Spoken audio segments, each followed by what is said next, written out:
Junho de 2025. Metade do ano mal tinha começado, o mundo ainda estava tentando se recuperar de tudo que 2024 tinha deixado para trás. E aí, do nada, aparece um filme animado numa plataforma de streaming e literalmente apaga tudo do mapa. Não é exagero, é o que aconteceu.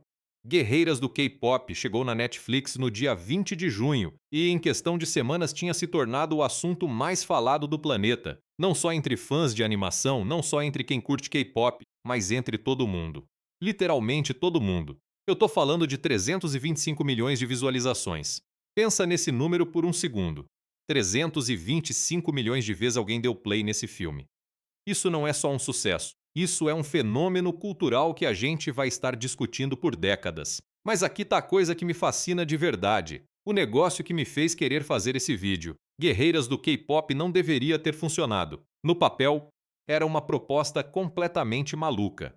Uma animação americana sobre um grupo de K-pop que também caça demônios, com mitologia coreana, produzida por uma diretora que nunca tinha feito um longa de animação antes, distribuída diretamente num streaming sem estreia nos cinemas. Olha, qualquer executivo sensato teria colocado esse pitch na lata do lixo antes de terminar de ler a primeira página. E ainda assim, aqui estamos. O filme que não deveria existir ganhou o Oscar de melhor animação. A música principal, Golden, ficou 8 semanas não consecutivas no número 1 da Billboard Hot 100. 4 músicas da trilha sonora chegaram ao top 10 ao mesmo tempo, o que nunca tinha acontecido antes na história do chart. Um dos cantores da trilha, Kevin Wu, tinha 10 mil seguidores no Spotify antes do filme sair e hoje tem mais de 30 milhões. E a Netflix já confirmou a sequência. Cara, isso é loucura de uma proporção que raramente a gente vê acontecer. Então hoje eu quero sentar aqui com vocês e mergulhar fundo nesse projeto. Quero entender como ele nasceu, quem são as pessoas que o fizeram, o que torna a história tão boa, como a animação foi criada, o que acontece por baixo de tudo que a gente vê na tela, e por que esse filme específico conseguiu tocar tanta gente ao redor do mundo de uma forma que pouquíssimas obras de arte conseguem fazer. Aviso logo, vai ser um vídeo longo. Esse filme merece. Se vocês chegaram aqui procurando uma análise superficial de 5 minutos, eu respeito. Mas esse não é o vídeo. Esse aqui é o vídeo para quem quer entender guerreiras do K-pop de verdade, da origem à recepção, passando por cada detalhe de produção que eu consegui encontrar. Antes de mais nada, deixa eu contar uma coisa pessoal. Quando eu ouvi pela primeira vez sobre esse projeto, lá em 2024, a minha reação foi exatamente a de todo mundo. Tá, mas sério? Eu acompanho animação há muito tempo, sou fã de K-pop há mais tempo ainda, e mesmo assim eu não conseguia imaginar como esses dois mundos iam se encaixar de um jeito que funcionasse emocionalmente. K-pop é muito específico, muito cultural, muito ligado a uma experiência real de fandom que é difícil de capturar em qualquer mídia. E a animação americana tem um histórico enorme de pegar culturas asiáticas e simplificar demais, sabe? De fazer algo que parece mais um fantasia de fora do que uma representação honesta de dentro. Aí o filme saiu, eu assisti.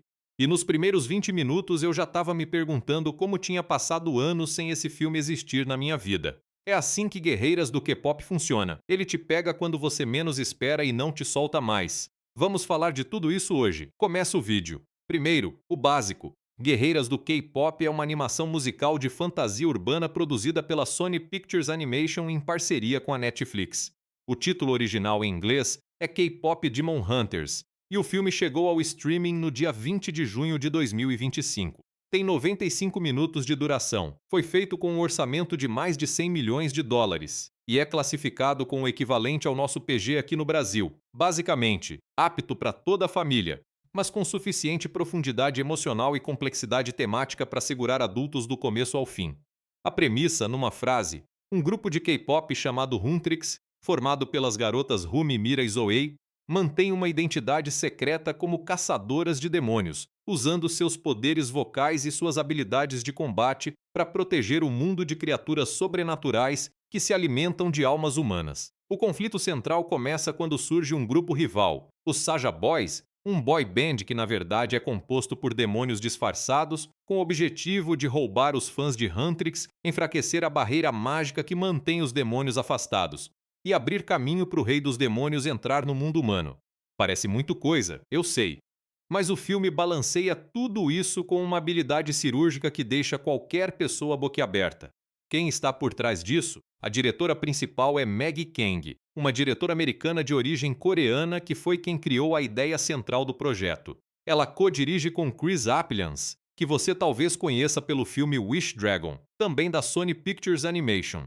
O roteiro foi escrito por 4 pessoas, as próprias Kang e Appliance, mais a dupla Dania Jimenez e Hannah McMeechan. A produtora executiva do filme é Michelle Wong, e a animação foi realizada pelo estúdio Sony Pictures Imageworks, com sede em Vancouver e Montreal, no Canadá. Agora, o elenco de vozes. Aqui a Sony fez um trabalho impressionante de curadoria, reunindo um grupo de atores e cantores de origens diversas que trouxeram uma autenticidade rara para esse tipo de produção animada. Arden Cho é a voz de Rumi, a líder de Huntrix e protagonista central da história. Arden é americana de origem coreana, e muita gente a conhece de séries como Avatar, A Lenda de Aang na Netflix e Teen Wolf. Mei Hong empresta a voz para Mira, a dançarina principal do grupo, e Jeong-ju é Zoe, a rapper e compositora mais jovem da Huntrix. Jeong ficou conhecida do grande público por Expats, série da Amazon que rendeu indicações ao Emmy. Do lado dos vilões, An Yo-seop, estrela de dramas coreanos como Proposta de Negócios e Um Tempo Chamado Você, interpreta Jin-woo, o líder dos Saja Boys. E quem dá voz ao grande vilão do filme, o rei dos demônios Guima, é ninguém menos que Lee Byung-hun, sim, o mesmo Lee Byung-hun de Round 6 e Mr. Sunshine, um dos atores mais respeitados da Coreia do Sul. Tem também Yoon Jin-kim de Lost Round 6. Coreia, como Celine, a mentora de Rumi, Daniel Dae-kim como excêntrico Dr. Han e Ken Jeong como Bob, o agente hiperativo da Huntrix. E olha que detalhe importante, o filme separa as vozes faladas das vozes cantadas. Cada membro da Huntrix tem uma cantora diferente dublando as músicas. Rumi é cantada por Ejai, artista que inicialmente entrou no projeto como compositora. Mira é cantada por Audrey Nuna. Zoe é cantada por Rei Ami. Já Jin, o antagonista principal, tem sua voz cantada por Andrew Choi. E Celine, a mentora, é cantada por ninguém menos que Lea Salonga, a lendária atriz e cantora filipina que você conhece de Aladdin e a Bela e a Fera da Disney. Há um elemento que merece destaque especial: Twice. O grupo de K-pop colaborou oficialmente com o filme gravando uma versão da música Takedown, com Jeonjeon, Jihyo e Chaeyoung cantando. Essa colaboração não foi só um golpe de marketing, ela funcionou como um selo de autenticidade do mundo real do K-pop para dentro da ficção, coisa que a diretora Maggie Kang descreveu como prova de que conseguimos o que queríamos: criar um grupo de K-pop de verdade. A trilha sonora toda foi produzida com nomes como Ted D24, dois dos produtores mais influentes do K-pop atual, através da The Black Label. Marcelo Zarvos assina a trilha instrumental. E o resultado foi tão devastador que o álbum se tornou o segundo mais ouvido no Spotify em 2025, perdendo apenas para... Bom, vamos guardar esse dado para mais tarde no vídeo. Contextualmente, é importante entender onde guerreiras do K-pop se insere no panorama da animação. O filme chegou no momento em que o modelo de distribuição direto ao streaming ainda era visto com ceticismo por muita gente da indústria. Não foi exibido nos cinemas na sua versão principal. Só uma versão sing-along chegou às salas meses depois. E mesmo assim, ou talvez por causa disso, se tornou o maior fenômeno do ano. Isso diz muito sobre como o consumo de entretenimento mudou, mas também sobre o poder que um produto de qualidade tem quando encontra o público certo na hora certa. Em 2025, o K-pop já era há anos um fenômeno global, mas ainda havia uma percepção de que sua representação em mídias ocidentais era sempre superficial e estereotipada, ou simplesmente incorreta. Guerreiras do K-pop chegou para mudar isso de um jeito que nenhuma outra obra tinha conseguido, fazendo isso de dentro para fora, com profundo respeito pela cultura que representa. Agora a gente entra de verdade no coração do filme. E aviso desde já, daqui pra frente tem spoilers. Se você não assistiu ainda, vai lá na Netflix, assiste e volta aqui depois. Eu espero, o vídeo vai continuar aqui. Já assistiu? Ótimo, vamos lá. A história de guerreiras do K-pop começa muito antes do presente. Há séculos, demônios vagavam livremente pelo mundo humano, alimentando almas das pessoas para fortalecer seu rei, o monstruoso Gewima. Esses demônios se chamam Dokaebi, criaturas da mitologia coreana, e Guima os controla com uma combinação de medo e promessas de poder. Mas então surge algo que os demônios não esperavam. 3 mulheres que descobrem que a voz humana, quando usada de determinada forma, têm poder o suficiente para criar uma barreira mágica. Elas se tornam as primeiras caçadoras de demônios e, através do canto, criam o Honmun, uma espécie de escudo lunar que separa o mundo dos demônios do mundo dos humanos. Essa tradição passou de trio em trio ao longo dos séculos.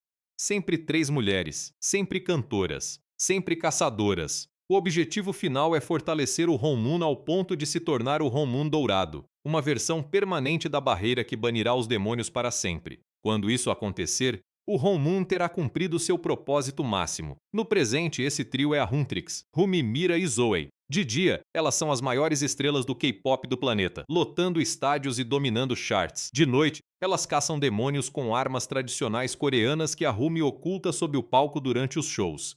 A espada Sanjeon, o bastão Gokido de Mira e as facas de arremesso Shinkai de Zoe. Sua mentora é Ceceline, uma ex-caçadora e ex-ídolo do K-pop que as treinou desde pequenas e que carrega seus próprios segredos e arrependimentos. E aqui o filme revela sua primeira bomba. Rumi é meio demônio. Filha de uma caçadora de demônios que morreu e de um pai que era demônio, ela carrega marcas demoníacas que se espalham lentamente pela sua pele, como tatuagens sombrias que crescem com o tempo. Só Celine sabe disso.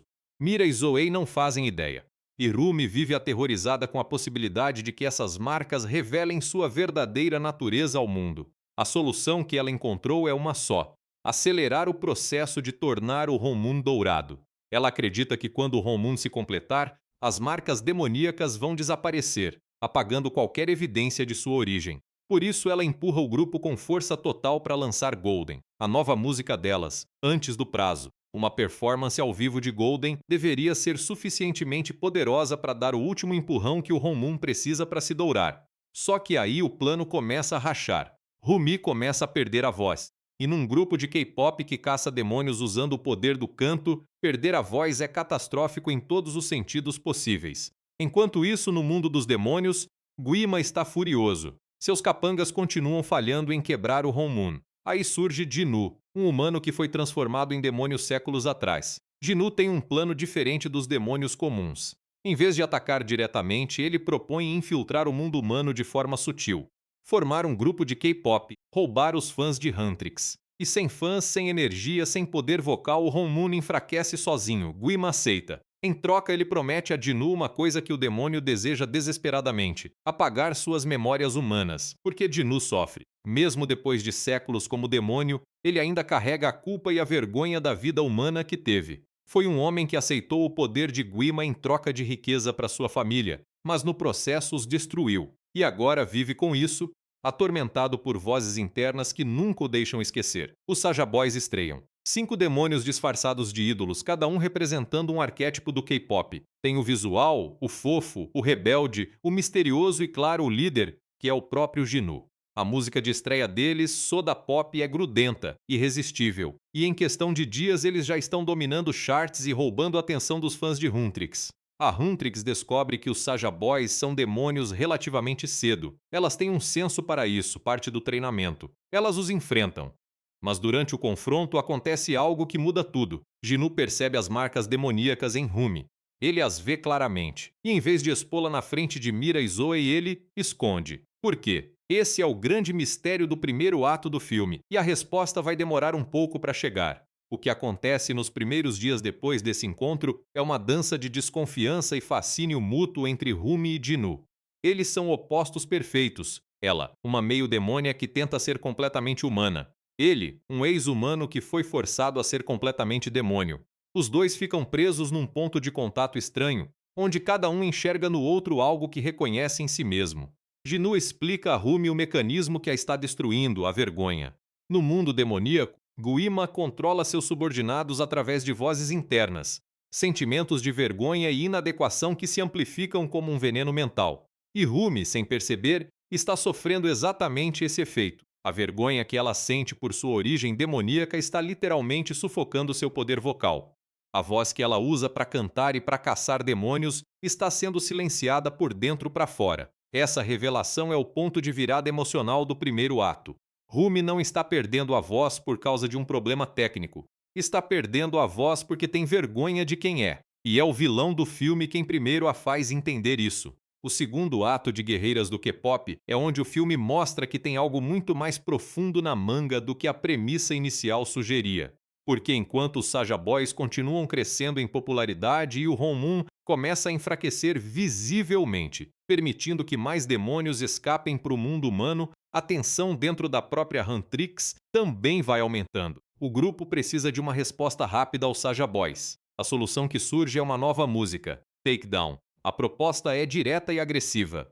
Uma música de confronto explícito que expõe os Saja Boys como demônios e chama seus fãs de volta para Huntrix. O problema é que as letras de Takedown são brutais com os demônios. Elas tratam demônios como seres inerentemente malignos, sem redenção possível, como uma categoria de existência que deveria ser eliminada. E Rumi, que é meio demônio, simplesmente não consegue cantar isso sem que cada palavra rasgue algo dentro dela. A tensão entre ela, Mira e Zoe explode. Mira, que vem de família rica e tem uma personalidade mais combativa, não entende a relutância de Rumi. Zoe, mais jovem e mais empática, sente que tem algo errado, mas não sabe o que. Rumi não pode explicar sem revelar quem ela é de verdade. E o impasse cria fissuras reais na amizade das três, fissuras que os Saja Boys vão tentar explorar. Aqui Rumi toma uma decisão arriscada. Ela vai falar com Jinu, em privado. A proposta dela é simples. Se Jinu ajudar Huntrix a ganhar o Idol Awards, o principal prêmio da indústria do K-pop no filme, e ajudar a fortalecer o Honmun de uma vez por todas, ela vai garantir que ele possa ficar no mundo humano livremente. Não mais como demônio disfarçado, não mais presos às ordens de Guima. Livre, Jinu concorda. E a relação entre eles evolui para algo que o filme cuida de desenvolver com muita sutileza. Não é romance forçado, é reconhecimento mútuo. Dois seres que vivem entre mundos, que não pertencem completamente a nenhum dos lados, que descobrem que a única pessoa que entende sua dualidade é exatamente a pessoa que deveria ser inimiga. Num dos momentos mais bonitos do filme, Rumi confessa a Jinu que falar com ele curou sua voz, que verbalizar sua vergonha, deixar de carregar aquilo sozinha, devolveu a ela algo que ela pensava ter perdido para sempre. E Jinu, pela primeira vez em séculos, percebe que as vozes dentro da sua cabeça, as vozes de Guima, estão em silêncio, que ele também está se curando. Mas Guima não é idiota. O rei dos demônios convoca Jinu e revela uma verdade que Jinu estava convenientemente esquecendo. Ele não perdeu sua família por acidente. Ele as abandonou. Aceitou o poder de Guima sabendo das consequências, escolheu riqueza e fama pessoal em detrimento de sua família, e só depois se convenceu de que tinha sido enganado porque era impossível viver com a verdade do que fez. Guima ameaça amplificar as vozes ao máximo se Jinu trair o plano. Jinu vai para os Idol Awards e trai Rumi. O que acontece no palco dos Idol Awards é a cena mais devastadora do filme. Huntrix ia se apresentar com Golden, a música que Rumi acredita que vai completar o Honmun e apagar suas marcas. Elas abandonaram Takedown por causa dos conflitos que gerava. Mas Jinu envia demônios impostores que sequestram Mira e Zoe durante a preparação e colocam demônios disfarçados no lugar delas. Rumi não percebe a troca. Ela vai ao palco acreditando estar com suas amigas. E então os impostores mudam o plano. Em vez de Golden, forçam Rumi a performar Takedown. E durante a música, enquanto ela canta letras que odeiam o que ela é, eles rasgam parte de sua fantasia no palco, expondo as marcas demoníacas para todos os fãs, para as câmeras, para o mundo inteiro. Rumi foge do palco em pânico. Quando encontra Mira e Zoe reais, tudo desmorona. Elas descobrem não só as marcas, mas que Rumi estava trabalhando secretamente com Jinu, que ela omitiu sua natureza por anos, que tomou decisões que afetaram as três sem contar nada para ninguém. A cena de confronto entre as três é de longe a melhor coisa do filme em termos de escrita, não tem vilão óbvio. Mira está com raiva e com razão. Zoe está magoada e com razão. E Rumi, mesmo tendo errado, errou por um medo tão compreensível que é impossível não sentir junto com ela. Guima, agora fortalecido pelo colapso do Honmun e pela torrente de almas que seus demônios consumiram durante o caos, entra no mundo humano pessoalmente. Ele lança um transe sobre a multidão, incluindo Mira e Zoe, atraindo todos para o show dos Saja Boys. Rumi, completamente sozinha, vai até Celine e pede algo impensável, que Celine a mate. Pensa nisso. A protagonista do filme, no ponto mais baixo da história, pede para morrer, porque ela acredita que a única solução é eliminar o elemento demoníaco, e ela é o elemento demoníaco. Celine recusa. E a conversa que se segue é dolorosa, porque Rumi confronta Celine com algo que a mentora nunca quis encarar. que ela nunca realmente amou Rumi incondicionalmente, que sempre houve uma ressalva, um mas, uma parte da Rumi que Celine tolerava em vez de abraçar. E essa realidade, mais do que qualquer demônio, é o que quebra Rumi por completo antes de ela poder se reconstruir. Ela vai para o Saja Boys, interrompe o show de Jinu e canta. Não um hino de batalha, não uma música de confronto, uma música sobre vergonha, sobre a parte dela que ela odiou por tanto tempo, sobre como é se sentir errado por existir. E essa música, improvisada, imperfeita, absolutamente real, quebra o transe de Guima. Mira e Zoe acordam, Huntrix se reúne. Jinu, percebendo o que fez e o que perdeu, decide tomar uma decisão que vai definir o final do filme de um jeito que não tem como não te partir o coração primeiro para depois te consertar. Nenhuma história é melhor que seus personagens. E Guerreiras do K-pop tem uma galeria que eu precisaria de um vídeo inteiro só para fazer jus, mas vou fazer o melhor que posso dentro do espaço que temos aqui. Começando com Rumi, que é, sem dúvida nenhuma, uma das protagonistas mais bem construídas da animação do século XXI até agora. O que faz Rumi funcionar não é sua habilidade de lutar ou cantar, embora ela seja extraordinária nas duas coisas. O que faz ela funcionar é a contradição central que ela carrega. Ela é exatamente a coisa que luta contra. Uma caçadora de demônios que é meio demônia. Uma pessoa que passou a vida inteira construindo uma imagem de perfeição porque temia que a verdade sobre sua origem a destruísse, e descobriu no processo que a tentativa de construir essa imagem era o que estava destruindo ela. Arden Show entrega essa camada com uma sutileza impressionante. Nas cenas de ação, Rumi soa segura, quase arrogante, com uma voz que transmite controle total. Mas nas cenas de vulnerabilidade, especialmente as conversas com Jinu, Arden muda completamente. Tem um momento específico em que Rumi está tentando explicar sua vergonha sem realmente se expor, e você consegue ouvir a voz vacilando, as frases incompletas, a tentativa de ser honesta sem ser totalmente honesta. É atuação de voz de nível altíssimo. A jornada de Rumi é sobre aprender que autopreservação não é o mesmo que autoconhecimento. Ela passou tanto tempo protegendo sua imagem que nunca parou para perguntar quem ela realmente queria ser. E a resposta, quando finalmente aparece, não é nem humana nem demoníaca, é simplesmente ela mesma. Mira é o tipo de personagem que o roteiro poderia ter tornado caricata facilmente e escolheu não fazer isso. Ela é a filha problemática de uma família rica, a ovelha negra que escolheu o K-pop quando a família queria uma herdeira comportada e carrega na atitude combativa e às vezes impulsiva toda a marca de quem cresceu precisando brigar por cada conquista dentro de casa antes de brigar com demônios do lado de fora. Mei-hong captura isso com um timing cômico excelente nas cenas leves, mas é nas cenas de conflito com Rumi que ela brilha de verdade. Mira tem raiva justificada no Idol Awards e Mei-hong não suaviza isso. Ela deixa a raiva ser raiva, crua e legítima, sem fazer Mira parecer a vilã da situação.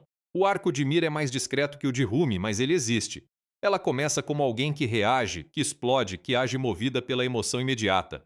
E no final, é a primeira a estender a mão de volta para Rumi quando o transe quebra.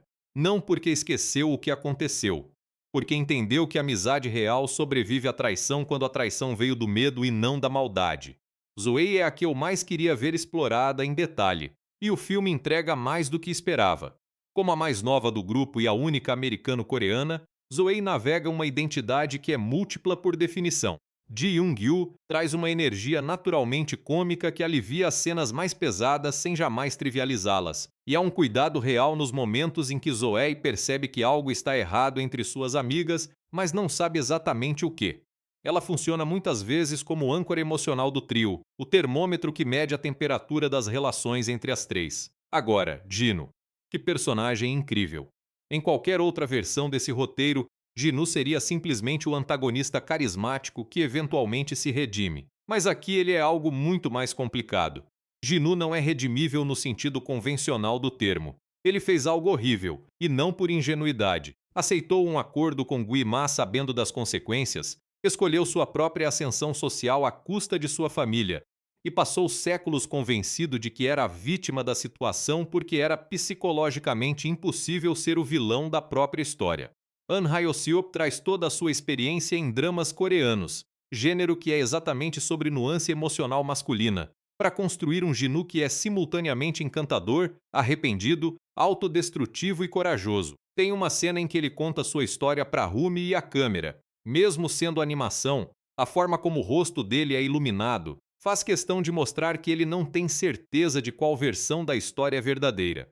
Essa incerteza é o que o torna humano ironicamente. O sacrifício de Jinu no final, se colocar na frente de um ataque de Guima para proteger Rumi, dando sua alma restaurada para fortalecer os poderes dela. Não é redenção no sentido de apagar o que foi feito. É algo diferente. É a escolha, pela primeira vez na vida, de ser a pessoa que age em benefício de outra sem exigir nada em troca. Para alguém cuja ruína começou exatamente com a escolha oposta, é o fechamento mais honesto possível. Celine, voz de Yunjin Kim, é um estudo de como os adultos que amam mal afetam as crianças que dependem deles. Ela amou Rumi, isso está claro, mas amou de um jeito condicional. Sempre com um porém, sempre com a ressalva de que havia uma parte de Rumi que Celine simplesmente não conseguia abraçar completamente. E Rumi cresceu sentindo isso sem ter palavras para descrever. A confrontação final entre as duas no ponto mais sombrio do filme, quando Rumi pede para morrer e Celine recusa, mas não sabe consolar, é o momento mais adulto e mais sincero de toda a animação. Bob, o agente da Huntrix interpretado por Ken Jeong, merece menção honrosa porque Ken Jeong é simplesmente hilário nesse papel. Bob é aquele tipo de personagem de alívio cômico que em mãos erradas vira irritante em 5 minutos, mas Ken Jeong encontrou um jeito de fazer Bob ser engraçado de um jeito que nunca tira o ritmo das cenas mais sérias. Há uma cena em que ele está tentando gerenciar uma crise de relações públicas enquanto literalmente demônios estão sendo combatidos no fundo do palco, e é de longe a coisa mais cômica do filme. Lee Byung-hun como Guima é pura ameaça vocal. O rei dos demônios se manifesta como uma boca flamejante gigante, o que por si só já é uma escolha de design fascinante, um ser que literalmente existe para consumir, reduzido à sua forma mais essencial, uma boca que devora. Lhe traz uma frieza que é mais assustadora do que qualquer rugido poderia ser. Guima não precisa gritar. Quando ele fala baixo, é quando você precisa ter mais medo. Tudo que faz guerreiras do K-pop funcionar começa com uma mulher, Maggie Kang. E eu quero falar sobre ela de um jeito que vá além do currículo, porque a visão dela é o que transforma o que poderia ser um produto de entretenimento genérico num filme que vai ser estudado em escolas de cinema daqui a 20 anos. Maggie Kang é americana de origem coreana. Cresceu entre culturas, com aquela experiência específica de pertencer e não pertencer simultaneamente a dois mundos distintos. E é exatamente essa experiência que ela colocou no centro do projeto. A ideia original de Guerreiras do K-pop surgiu em 2018, quando ela pitchou o conceito para o produtor Aaron Warner enquanto ele trabalhava no Wish Dragon. A proposta era criar algo que combinasse mitologia e demonologia coreanas com o fenômeno contemporâneo do K-pop, usando ambos como veículos para explorar identidade, pertencimento e vergonha cultural. Nas palavras dela, era minha carta de amor ao K-pop e a minha herança coreana. O que é importante entender sobre Kang é que ela não abordou isso como observadora de fora querendo aprender sobre uma cultura. Ela abordou como alguém que cresceu com essa cultura, mas também cresceu apartada dela por viver nos Estados Unidos, carregando a tensão de ser coreana o suficiente ou americana o suficiente e nunca se sentindo completamente segura em nenhum dos dois lados. Essa tensão está na alma de Rumi. A personagem e a diretora compartilham o mesmo conflito central. Chris Apelians chegou ao projeto depois que Kang já tinha a ideia formada. Ele estava planejando uma pausa na carreira depois de Wish Dragon. Mas quando Kang contou a ideia, ele simplesmente não conseguiu dizer não. Apelians traz para a equipe uma sensibilidade visual muito específica. Ele começou a carreira como artista conceitual e designer, e tem uma maneira de pensar sobre imagem que é mais pictórica do que cinematográfica no sentido convencional. Enquanto Kang pensava na história e nos personagens, Apelians estava obcecado com como fazer cada quadro do filme ser visualmente verdadeiro. A dupla forma um equilíbrio raro. Kang é emocional e narrativa, Apelians é visual e técnico, e os dois falam uma língua comum que resulta num filme onde história e imagem estão completamente integrados. Não há cenas que existem só para parecer bonitas, e não há cenas dramaticamente poderosas que foram esquecidas visualmente. Cada escolha de câmera, cada escolha de cor, cada escolha de ritmo de edição serve à história. Uma das inspirações declaradas de Kang para a direção foi o cineasta Bong Joon-ho. Não a fundo de gênero específico, mas a abordagem tonal de Bong, sua capacidade de misturar comédia absurda com drama emocional devastador com thriller tenso, tudo dentro da mesma cena, sem que nenhum elemento cancele o outro. O Host, de 2006, foi citado explicitamente como referência. E quando você assiste Guerreiras do K-pop com isso em mente, começa a ver. Tem momentos em que o filme é hilário, seguidos imediatamente de momentos que te partem o coração, e você não sente uma ruptura. Você sente que são parte da mesma respiração. Outra escolha de direção que merece atenção é a forma como o K-pop é retratado dentro da narrativa. Kang e Apelians tomaram uma decisão fundamental muito cedo no processo. O K-pop não seria decoração, não seria pano de fundo, não seria apenas estética. Os mecanismos reais do K-pop, a dinâmica de grupo, a relação entre artistas e fandoms, a pressão de performar uma identidade pública perfeita enquanto vive uma vida privada completamente diferente, estariam integrados à trama em cada nível. Isso aparece na maneira como a Huntrix funciona como grupo. Elas não são apenas três personagens que acontecem de trabalhar juntas, elas têm papéis definidos dentro do grupo: vocal principal, dançarina principal, rapper e letrista. E esses papéis refletem personalidades e histórias de origem distintas. A forma como elas interagem no palco versus nos bastidores versus durante as missões de caça é diferente em cada contexto, o que cria uma sensação de que esses são personagens que existem antes e além de cada cena específica. E tem a questão do figurino como linguagem. Apelians falou extensamente sobre isso em entrevistas. Os trajes que Huntrix usa em cada momento do filme não são escolhas aleatórias de design. Eles contam a história dos personagens. Os figurinos da performance de Golden são brancos, prateados, absolutamente imaculados. Representam o sonho de perfeição de Rumi, o Honmun dourado que vai apagar sua origem demoníaca e fazer dela a pessoa que ela acha que precisa ser. Quando os impostores rasgam o figurino de Rumi no palco, é literalmente o sonho sendo destruído em público. Os trajes de batalha de Huntrix integram elementos de moda contemporânea coreana com armas tradicionais e adornos culturais como os norigai, pendentes ornamentais típicos do hanbok, integrados de forma moderna. Os Saja Boys, por outro lado, começam em estética bubblegum pop, cores vibrantes, visual quase infantil, e progressivamente escurecem ao longo do filme até chegarem ao show final do Idol Awards usando hanbok preto e chapéus tradicionais Gat, evocando diretamente a figura do Jeoseung-saja do folclore coreano, o equivalente coreano do ceifador. É uma história contada por roupas. Num filme sobre K-pop, onde roupas são literalmente parte da identidade pública. Essa escolha é perfeitamente coerente à história de como Guerreiras do K-pop foi feito, é quase tão boa quanto o próprio filme. E eu digo isso como elogio máximo, porque o filme é extraordinário. Tudo começa em 2018. Maggie Kang está trabalhando na Sony Pictures Animation como diretora associada, e durante uma reunião de desenvolvimento com o produtor Aaron Warner, ela menciona uma ideia que tem guardado há tempo. A premissa é simples, quase simplista. E se as xamanistas coreanas da mitologia, as mulheres que usavam canto e dança em rituais sagrados, fossem de fato caçadoras de demônios reais? E se essa tradição continuasse no presente, encarnada por um grupo de K-pop que usa a performance como cobertura? Warner ficou interessado, mas o projeto levou até março de 2021 para ser anunciado oficialmente.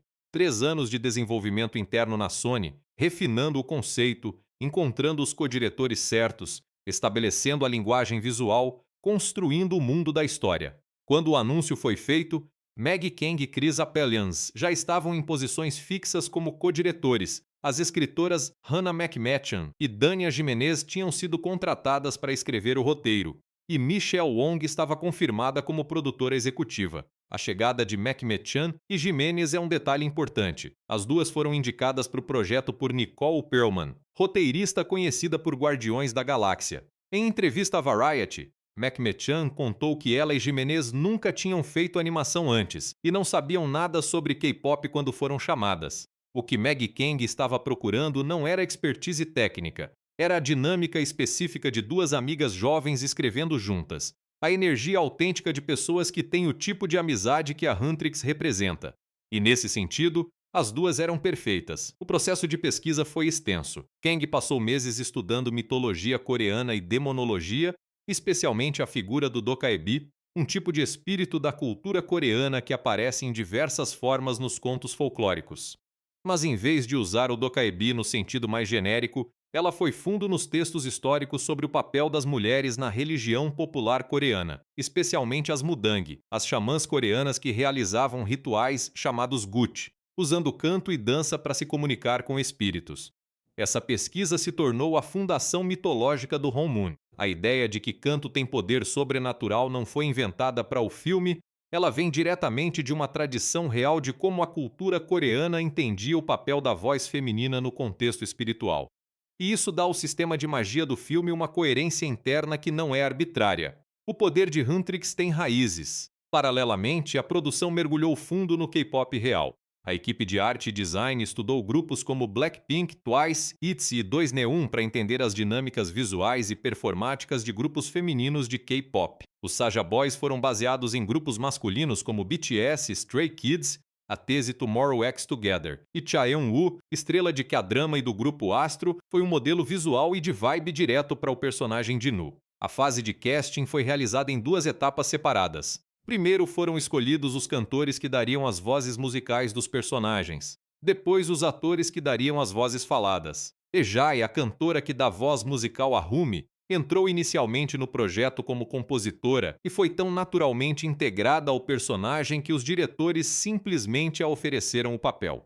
Ela disse que foi selecionada porque os diretores ficaram tão acostumados a ouvir minha voz nas demos que ela se tornou Rumi. Para Guima, Park Jin-young, o produtor e fundador do JP Entertainment, foi inicialmente considerado. A versão original do personagem era mais cômica e exagerada.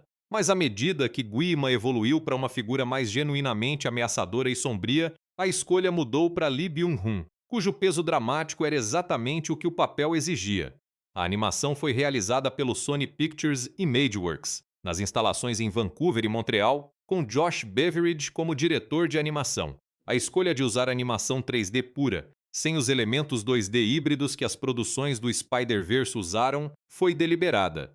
Kang queria que o estilo visual tivesse a sensação estética do anime, especialmente nos rostos dos personagens, mas inteiramente dentro da linguagem tridimensional.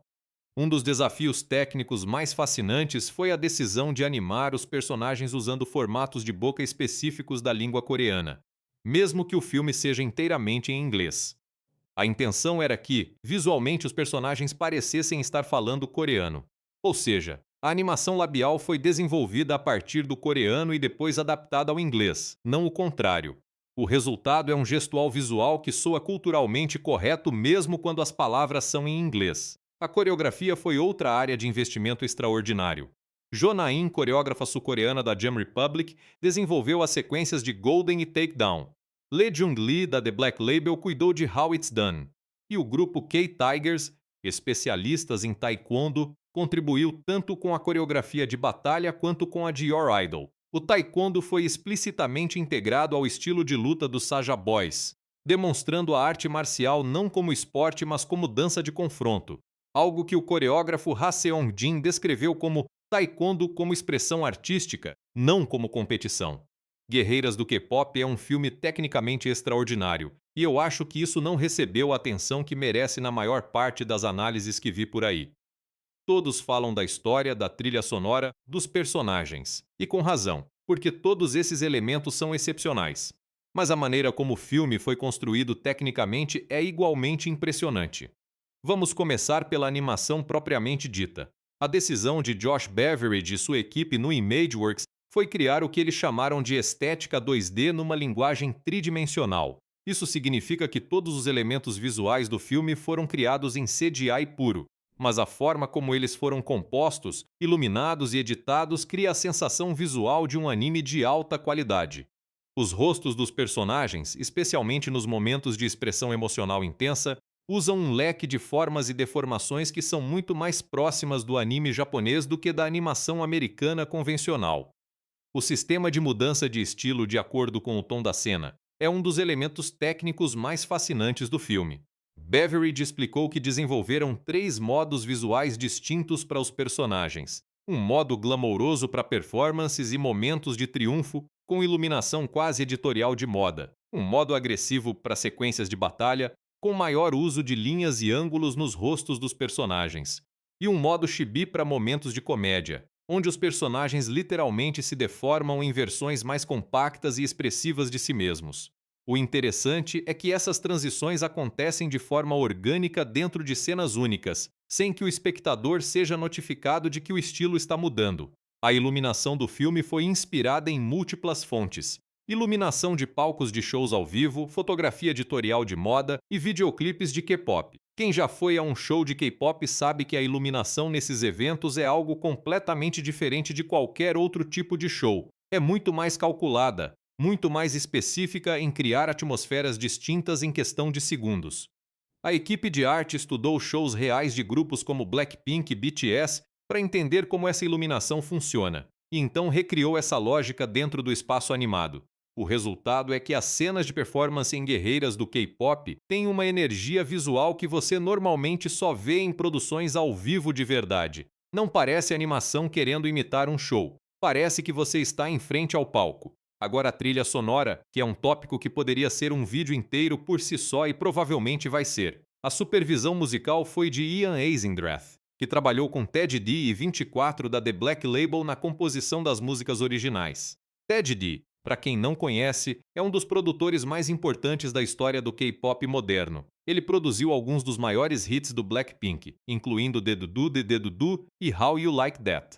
Ter alguém do nível de Ted D compondo música original para um filme animado não é algo que acontece todos os dias, e ele entrou no projeto com a mesma seriedade com que trataria uma produção de artistas reais.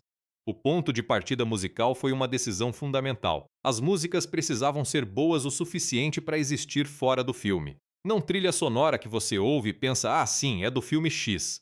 Músicas que você ouve na academia, no carro, saindo do banheiro e continuando a cantarolar sem pensar. E eles conseguiram, o que fica evidente pelo fato de Golden ter ficado número 1 na Billboard por 8 semanas não consecutivas. Numa semana de padrão normal da indústria, não numa semana de feriado ou janela de lançamento favorável. Golden é uma construção perfeita em termos de canção pop. Começa com uma intro instrumental que usa arranjos que misturam instrumentação eletrônica moderna com timbres que evocam instrumentos tradicionais coreanos, especialmente o gayagyeon. O refrão é construído em torno de uma melodia vocal que Ejai executa com um controle de dinâmica impressionante. Ela sabe exatamente quando segurar e quando soltar, e essa alternância cria uma tensão que faz o ouvinte sentir exatamente o que Rumi está sentindo na cena. Takedown é o oposto direcional de Golden. Onde Golden é ascendente e brilhante, Takedown é percussiva e agressiva. A versão de Twice da música, com Jeongyeon, Jihyo e Chae-young, adiciona uma camada de autenticidade K-pop real que é de partir o cérebro. Você está ouvindo um grupo de K-pop real cantando uma música escrita para um grupo de K-pop fictício, dentro de um contexto onde esse grupo fictício é uma caçadora de demônios, e funciona completamente porque a música é boa o suficiente para existir independente de todo esse contexto. Soda Pop, a música de estreia dos Saja Boys, é possivelmente o mais inteligente do ponto de vista narrativo. Ela é deliberadamente projetada para ser irresistível e ligeiramente irritante ao mesmo tempo, grudenta da forma que músicas ruins de verdade são grudadas. É basicamente uma armadilha sonora. E quando você entende que os Saja Boys são demônios que literalmente existem para manipular, a música ganha uma camada extra de significado.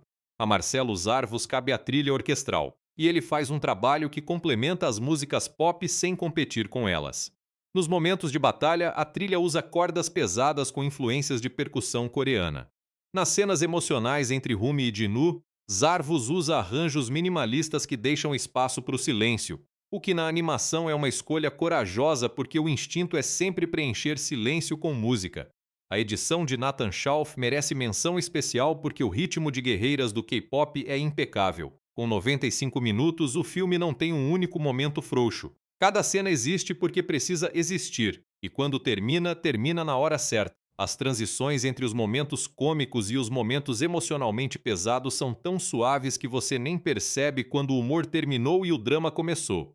Isso é edição de altíssimo nível. Sabe aquela parte do vídeo em que a gente para um pouco de análise e vai direto para as histórias que você não sabia sobre o filme? Chegamos. E eu tenho algumas que vão te surpreender.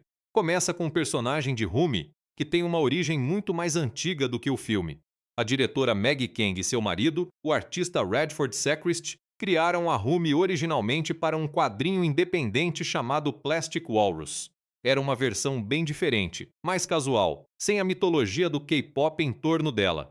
Mas quando Kang começou a desenvolver o projeto que viria a ser Guerreiras do K-pop, ela se lembrou da Rumi e percebeu que o personagem era a protagonista que ela estava procurando. Adaptou a essência do personagem, mudou o contexto completamente, e Rumi migrou do quadrinho independente do marido para protagonista de um dos maiores filmes animados da história. Esse é o tipo de origem que ninguém poderia prever. Outra história fascinante envolve o mascote dos Saja Boys, o tigre azul chamado Derpy e a gralha chamada Susi. Os dois são baseados em Minhwa, uma forma de arte popular coreana do período Joseon, especialmente o subgênero Ojakdo, que retrata tigres e pássaros. Nesses trabalhos de arte históricos, o tigre e a gralha são usados satiricamente, frequentemente representando crítica social aos poderosos disfarçada de imagem inocente. Secrist, o marido de Ken, foi o story artist responsável pelo design do tigre e explicou que a cor azul provavelmente surgiu quando a diretora de arte Minju e Helen Chen quis fazer o animal parecer mais mágico do que o laranja convencional do tigre real. O que é especialmente encantador é que a cena em que a gralha rouba o chapéu do tigre, gag recorrente no filme, é diretamente inspirada no tipo de piada visual que aparece nas pinturas Ojakdo históricas. A equipe estava essencialmente continuando uma tradição de humor visual coreana com séculos de existência. E o que dizer do processo de casting de Guima? Aqui tem uma das histórias mais interessantes dos bastidores. Park Jin-young, fundador do JP Entertainment e um dos arquitetos do K-pop moderno como indústria global, foi inicialmente considerado para a voz do vilão. E a razão é reveladora. A primeira versão de Geguima era muito diferente da final. O personagem era mais cômico, mais exagerado, mais no estilo de um vilão de comédia musical. Park Jin-young, que tem uma personalidade pública bastante excêntrica e bem-humorada, teria sido perfeito para essa versão. Mas o roteiro evoluiu. Guimá foi se tornando mais sombrio, mais genuinamente aterrorizante, e a tonalidade cômica foi sendo eliminada do personagem. Chegou um ponto em que Park Jin-young simplesmente não era mais o fit certo. Então Lee Byung-hun entrou, e o Guima que vemos no filme, uma presença de peso dramático quase físico, é diretamente o resultado dessa escolha. Vale mencionar também a cena em que Bob, o agente da Huntrix interpretado por Ken Jeong, está olhando os charts do streaming no celular num plano rápido. Você precisa pausar para ver, a música Strategy de Twice aparece na lista. Esse easter egg foi colocado antes mesmo da colaboração oficial com o grupo ser confirmada. E quando Mira e Zoe vão nos bastidores do Idol Awards, um pôster de Twice aparece no corredor. São dois referencias num filme que depois teve membros reais do grupo cantando na trilha. Existe também uma história sobre a música de fundo que toca quando Rumi encontra Jinu pela primeira vez. A música é Love Maybe, do Melomance, que aparece na série A Proposta de Negócios da Netflix, série que estrelou An Hyo-seop, o mesmo ator que dá voz a Jinu. Kang revelou num ama no Reddit que a música estava na edição muito antes de An Hyo-seop ser escolhido para o papel. A conexão aconteceu por acidente, ou por um desses momentos de sincronia que te fazem acreditar em destino. O efeito de glitter nas cenas de batalha tem uma inspiração inesperada. O filme sul-coreano A Vilã, de 2017, um thriller de ação de Lee Won-tae, que tem algumas das sequências de combate mais brutais e visualmente surpreendentes do cinema coreano recente. A equipe de animação adorou o jeito que o filme usava luz e partículas nas cenas de violência, que tornavam os momentos de impacto visualmente espetaculares sem serem gratuitamente gore. Beveridge comentou que o glitter nas batalhas de guerreiras do K-pop te deixa ser bastante violento se você colocar glitter suficiente, o que é uma das melhores descrições de direção artística que eu já ouvi na vida. Tem um detalhe de animação extremamente específico que ficou me assombrando depois que li a respeito. Cada um dos componentes de Huntrix foi animado usando formatos de boca específicos da língua coreana. O filme é em inglês, mas os animadores desenharam os movimentos labiais partindo do coreano e depois adaptando. A justificativa de Kang foi que queria que as personagens parecessem visualmente coreanas, não apenas culturalmente coreanas. É o tipo de decisão que nenhum espectador casual vai notar conscientemente, mas que contribui para aquela sensação de que algo está profundamente autêntico na forma como os personagens existem na tela. E por falar em detalhes de animação, o Namsan Tower de Seul, a muralha Naksan, culinária coreana específica, motivos tradicionais de tigres e o sistema de escrita Hangul, tudo isso foi animado com supervisão de consultores coreanos para garantir precisão visual. A equipe não estava representando uma Seul genérica. Estava representando Seul com a precisão que você daria a Nova York se seu público fosse nova-iorquino. O lançamento de Guerreiras do K-pop em 20 de junho de 2025 foi, em termos de impacto imediato, um dos eventos mais significativos da história do entretenimento em streaming. Não estou exagerando. Os números falam por si mesmos de um jeito que raramente acontece com qualquer coisa. Na primeira semana, o filme atingiu dezenas de milhões de visualizações. Nas primeiras 4 semanas, já estava quebrando todos os recordes da Netflix. No final do segundo semestre de 2025, tinha acumulado 325,1 milhões de visualizações, oficialmente se tornando o filme em língua inglesa mais assistido da história da plataforma.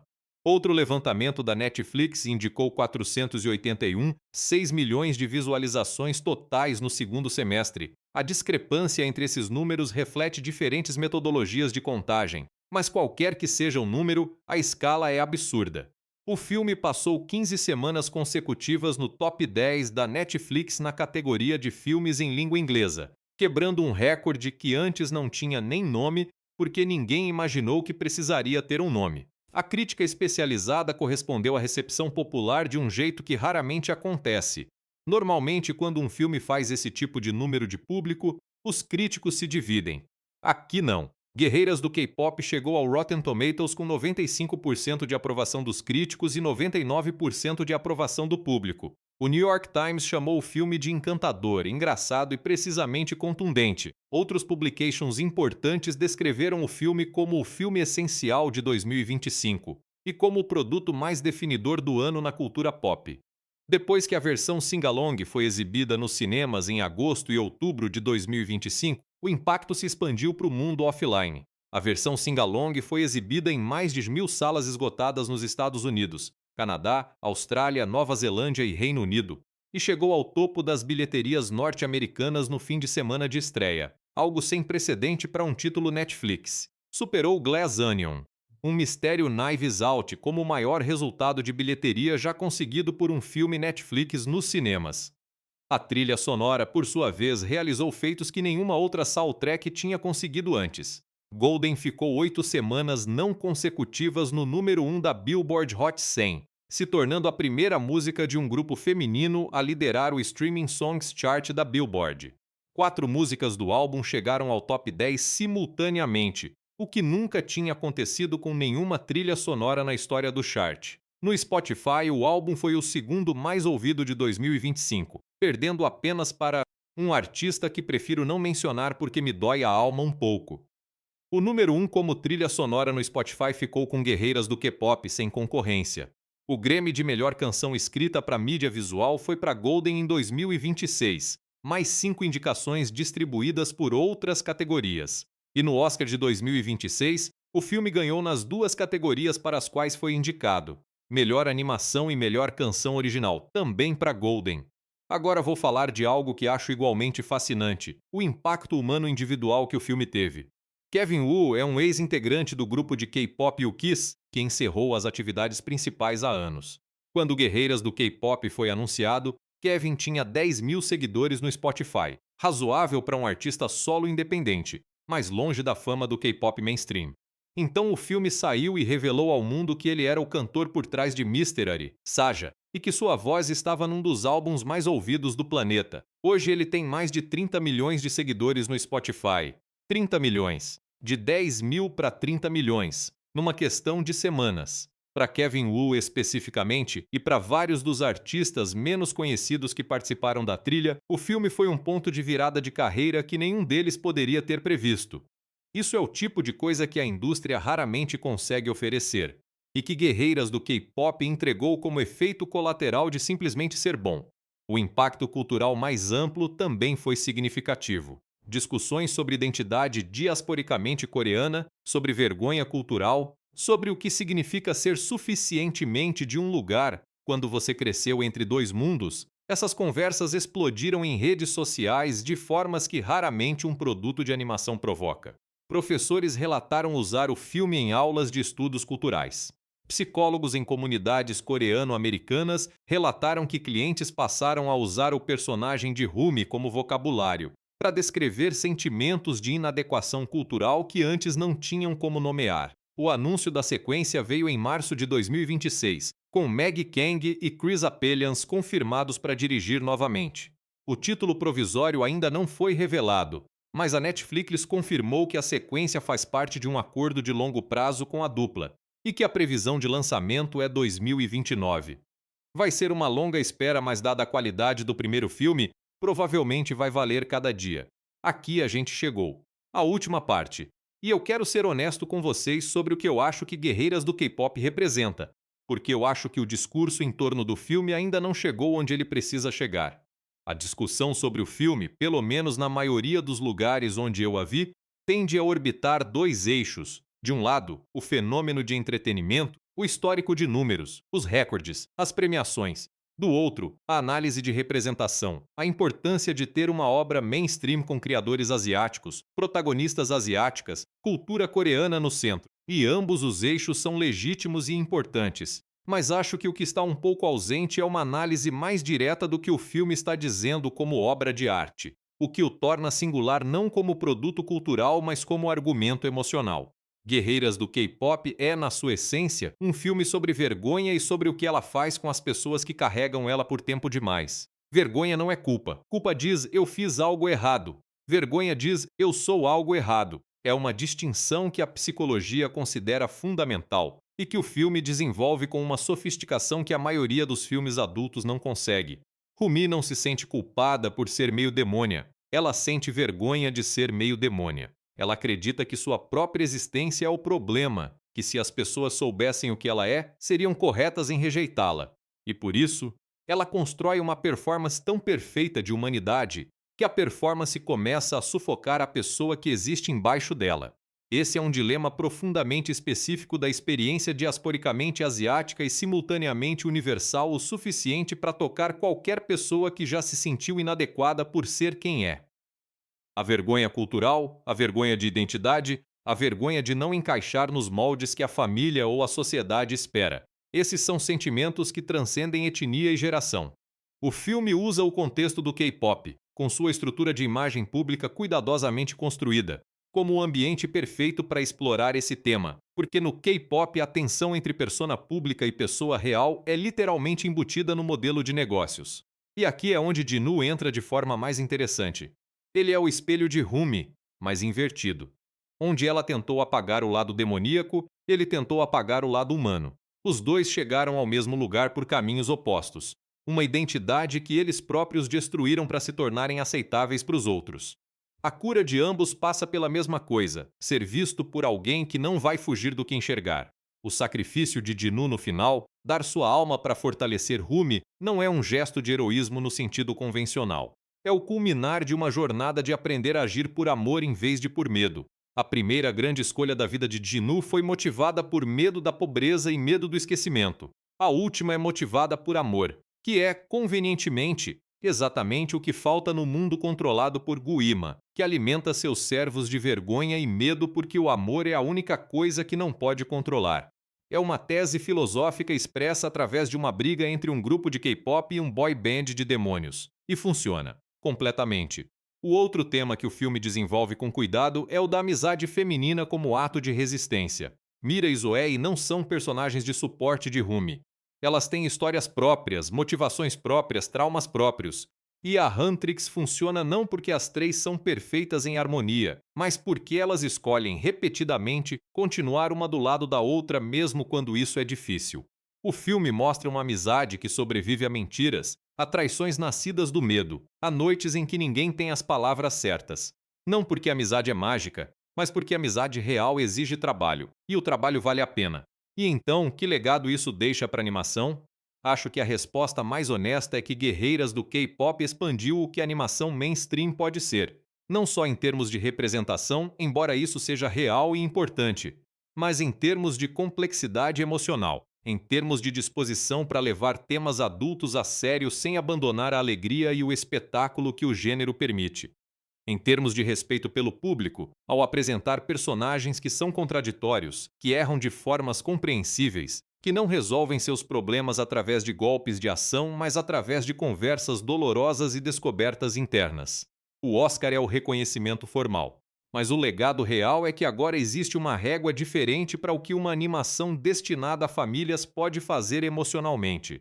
Qualquer animador ou roteirista que vier depois terá guerreiras do K-pop como referência não apenas de sucesso comercial, mas de ambição artística. Minha recomendação pessoal, e aqui eu falo sem nenhuma cerimônia: assista esse filme. Se você já assistiu, assista de novo. Se você tem alguém na sua vida que ainda não viu, coloca para assistir junto. Leva as crianças. Leva os adultos que acham que animação é coisa de criança. Leva a sua mãe, o seu amigo cético, o seu colega que disse que K-pop não é para ele. Porque Guerreiras do K-pop não é sobre K-pop da mesma forma que a origem não é sobre sonhos. O tema de superfície é o veículo. O que está embaixo é universal e é belo e é real. E isso, essa capacidade de usar algo específico para dizer algo que alcança qualquer pessoa, é a definição mais precisa que eu conheço de arte de verdade. Obrigado demais por terem ficado até aqui. Se gostaram do vídeo, já sabe, deixa o like, compartilha com quem vai amar esse conteúdo e me conta nos comentários qual foi o momento do filme que te acertou mais fundo. Para mim, pessoalmente, foi a cena que Rumi canta improvisada no palco dos Saja Boys. Cada vez que eu vejo, ainda me pega de surpresa mesmo sabendo o que vem. Esse é o sinal de algo que foi feito com cuidado de verdade. Até o próximo vídeo.